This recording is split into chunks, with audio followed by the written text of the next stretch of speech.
Hello, my name is Kes Ballantyne, and this is Higher Ed Hacks, where I help you navigate academia. It's summer, and so we are going into job market season for folks who are hoping to land an academic position or potentially a postdoc this academic year. So I'm going to go through a few stages of the job market and create this sort of series on how you navigate the academic job market, focused on folks in social science, with my particular experience being in social work. However, I think a lot of it is generalizable to other people. So the thing is that you should start thinking about the academic job market before you even consider getting a PhD. And so that's what this video is going to focus on, is that very early thought process and conversation with yourself as to whether this is even a job market you want to get into. Here we go. So we are going to be focusing on that time before you're thinking you want a PhD, maybe you've wanted a PhD for a really long time, and you're thinking through the pros and cons and gearing up for applying potentially in the fall. So there are a couple things that I think is really important to demystify about academia and the value of a PhD. So I have a PhD in social work. Other people in my network and friend group have a variety of doctorates in everything from business psychology to engineering to literature. So I have seen a lot of people go through the academic market, both in my field and in other fields. I've also seen a lot of people realize that either the PhD really wasn't worth the value that they thought it would, or that the jobs that are available to them that are most directly connected to the doctorate really aren't interesting or valuable or in line with their own personal values. Okay, so there are a couple things think you need to think through so that you can make the best decision for you. But all of this, I want to just, before any of that sort of practical advice, I want to just acknowledge that I highly value education. And so for me, getting more education is valuable in and of itself, and is a process that I think is really important. However, I also think that there are a lot of ways to enhance your education. There are opportunities to research in your own free time. There are opportunities to work together in social organizations. There are opportunities with a master's to do a lot of similar skill sets. So from everything from public academic, sort of really disconnected from formal academia, to just using your own skills in your own community to answer important questions. There's a lot of ways to use these same skills. And I think accessing the doctorate through the formal academic system, and then thinking through what kind of jobs you want after that, is kind of a separate decision from that. And so you really have to decide whether you want to be part of this academic system and the sort of social cultural rules that are part of it. And I really recommend doing that before you sink a lot of time and energy into getting the PhD. Okay, so that aside, you're still thinking about getting an academic degree through a formal system. How do you make that decision? So number one, I would say, is that you should know and research what kinds of jobs people get out after the doctorate in your field, particularly in the schools that you might be applying for. So the doctorate absolutely 100% is best suited to get a tenure track research teaching service position.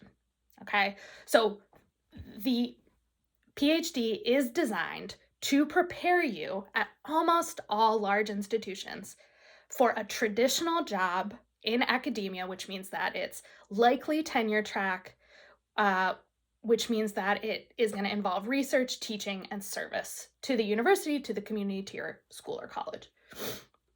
What we call the sort of conceptual stool, three-legged stool of academic work. Research, teaching, service. So if you yourself know that you want to be a professor, get a PhD. It's the best training to become a professor with all of that entailed, on a spectrum, right? So an R1 research institution, it's going to be much more focused on research. More teaching institutions in college is mostly focused on teaching and service, and all the things in between in that spectrum. If you want your job, your daily life to be on that spectrum, get a PhD. Okay. How do you even know if that's the kind of life that you might want? So just a couple of important facts to know. You should look up the salary range in the jobs that you are thinking about. So at least in my own field in social work, one, there are still a lot of job opportunities in tenure track as well as teaching level positions. So you need to look at the available job market. Within that job market, teaching schools are looking at like $55,000 to $60,000 to start, and R1 schools are ranging between sort of 70 and I would say 85, with a couple on the outside closer to $100,000 a year. That's outside of startup package or any other benefits, just like the regular 9-month salary. So that's one thing to know, is look in your field at what the potential earning is, and then you have to consider a couple of things. One, is that opportunity cost worth it? If you are getting a PhD during school, you are at many institutions either doing a part-time PhD, which is very difficult to actually do. It means you're balancing your regular work and family obligations and all of that with the hardcore learning and research. Or you're getting paid to get your PhD, which I highly recommend. Do not pay for a PhD. It is not economically worth it at all. But if you're getting paid to get your PhD, you're going to be looking at like $26,000 to $29,000 a year for a 9-month salary. And hopefully you're going to be able to secure summer funding at like $3,000 to maybe $6,000 per summer. Again, this is in social science and is going to be slightly different in like engineering or something like that. But overall, you're going to be making poverty wages for like 5 to 6 years. And so you have to decide, is poverty wages for that period of time worth it and possible for me and my family for that period of time to increase my earning from whatever you're able to earn at like the master's level of your degree versus with the PhD. So like in social work, you can make a similar, if not more amount, not getting a PhD, and you can teach. So in social work, I think it's a really important decision as to, do you want to do independent research and scholarship? If the answer to that is yes, then the PhD is the right move. But if you want to contribute to research and scholarship as a clinician or as a practitioner in the community, or you would like to teach, or you would like to innovate, there's a lot of opportunity for many people to do that, certainly in social work within master's level, but also in many other fields. So you really need to balance those opportunity costs before you even go into it, and make sure you look up and sort of how the range of salaries you're looking at before you start. Okay, so maybe you've decided you're okay with the salary. The second thing that you need to know about getting a PhD is, if you go into an academic position, you will have very limited control over where you live. So traditionally, in traditional academic settings, you cannot work where you got your PhD. You can go somewhere else, work for a few years, and potentially come back to that institution or location, but you are almost never going to stay in the same place and get those top tenure track jobs. You might be able to do a postdoc where you are and then continue in sort of like a research professor situation where your main thing is research.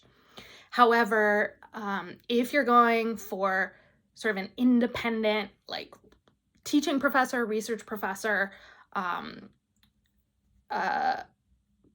or tenure track position, you're probably going to have very few options in the year that you are on the market, and you are most likely going to have to move, and you are going to have to move wherever those jobs are that year.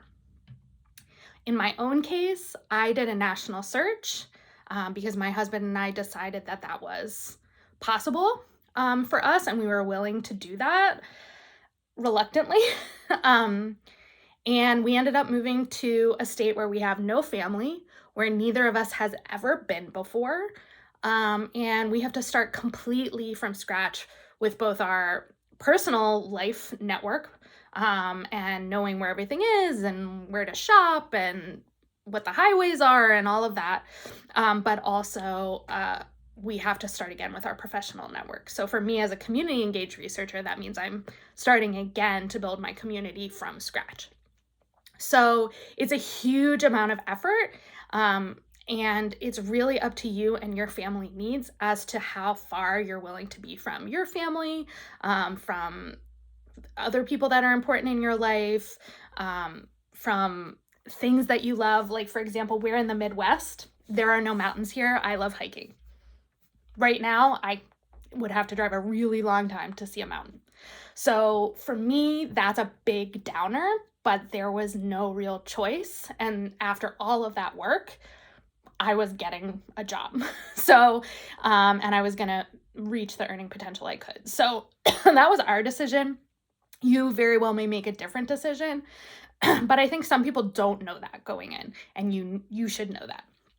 So, okay, so you're okay with the salary range and the years of opportunity cost during your sort of prime earning years that you might lose, and you're okay with moving wherever. So the next thing to remember is that this job is sort of unique schedule-wise to many other jobs. Many of us who are in this work, I think, really like that. We change schedules a lot, right? So at my school, we're on a semester and I'm on a 9-month contract. Most tenure track positions are a 9-month contract, which also means you either need to raise extra money for the summer months or save up through the year to pay yourself during this, or to like have enough money for your life and your bills and everything during the summer months. This is typically not terribly hard to do as far as to like get additional money for the summer through a grant or through some consulting or something like that, but it is something you have to think about. So, I have a schedule for the fall, I have a schedule for the winter semester, and then I have a different schedule for summer and for the sort of summertime. Some people, that amount of changing your schedule is a lot. Some people love the ebb and flow of the academic schedule. It's up to you. So you have to think about how much is routine important to you. If routine and having sort of like the same type of schedule month after month, week after week is important to you, this may not be a good match for you. I think the last thing to think about, if you're okay with money, moving, schedule, is also like the type of work that this is. So it's very entrepreneurial, it's very creative. In many cases, there's very low job security for the first 5 to 6 years if you're in tenure track. And if you're not in tenure track, there's really low job security because there's no tenure after which there is job security. So overall, it's very entrepreneurial and creative. For many of us, that's what we wanted. But if you are not interested, like if you like the structure of having a boss, if you like the structure of, sort of having someone to report to, of having sort of more traditional support staff for you, like you have assistant or you have people who help you schedule things or things like that. Most people in academia at this point are not getting those kinds of resources, nor do they have that structure. It's a very unstructured position. So if you really rely on a lot of structure and you're not good at building your own structure, this might not be a good match for you. Or if you, on the flip side, if you really like to be unstructured, you like to work the hours you want to work, maybe you're a night owl, maybe you love to set your own hours, maybe you need to set your own hours for your family, this can be a really good job for that. It's one of the great sort of benefits. You still have to work a lot, but when you work those hours is almost completely up to you outside of teaching and meetings. So you have a lot of control over your schedule. as well as the actual projects you work on.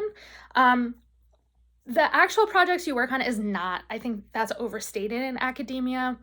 I think there are a lot of jobs like higher level research positions in, places like Rand and stuff, think tanks, that you do have some control. But I think it's thought of a little bit differently and the purpose is a little bit different. So if you want to do your own independent scholarship in your own timeline with your own schedule and you're okay with potentially moving or having like a couple of years of really bad wages during your like late 20s, early 30s, or whenever you're doing this, it might be a good match for you.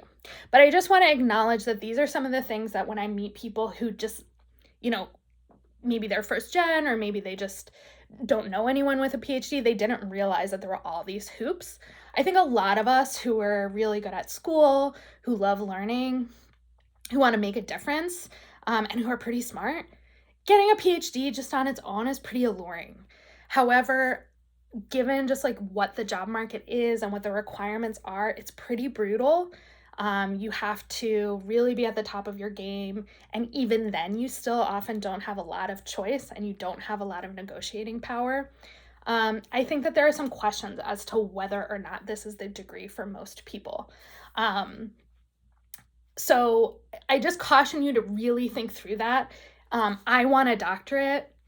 I want to be Dr. So-and-so really is not, the opportunity cost for this is just too high for that to be a good reason.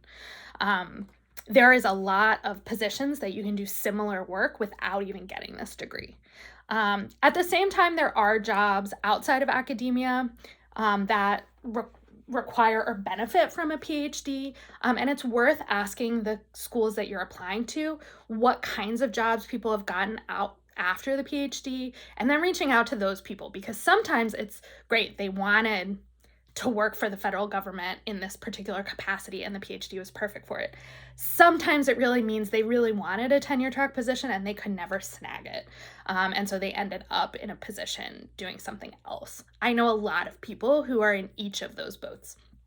So just because someone got a job or they put on their website, people are working in all these different spots, you really want to try to ask people or learn more about that, as to whether that was someone's choice and intention and they love it, or it was sort of a consolation prize. So I think there's just a lot to think through before you even do this, and knowing a little bit more about the job market I think is really helpful. So hopefully this was helpful to point out some of those things that you should think about sort of very early or before you are applying about the job market.